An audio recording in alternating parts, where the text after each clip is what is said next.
Welcome to Man Does Tech, where I solve the problems you didn't even know you had. You begin by confirming prerequisites, a math-capable AI and a clear goal. First, pick whether you want cloud access or a local model and load any required packages. Then, feed one sample problem so the system can adapt. Make sure to request step-by-step reasoning and your preferred format, for example, a TX or plain text.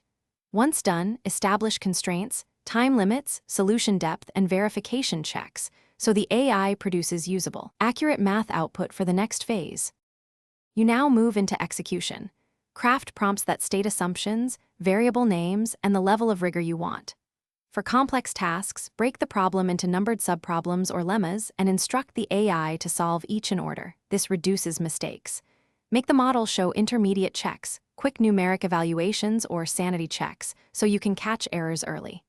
If the AI stalls, rephrase constraints or supply a hint. Alternatively, request a concise plan first, then expand each step. You finish by validating answers. Run numeric tests, use alternative methods, or compute special cases to confirm correctness.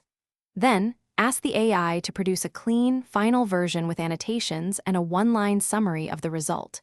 If something goes wrong, isolate the failing step and ask for a correction, or feed a smaller test case to reproduce the bug, often specifying which line to reevaluate fixes issues quickly. Finally, save prompts and examples so you can repeat the process. Thanks for watching. If you found this helpful, don't forget to like and subscribe.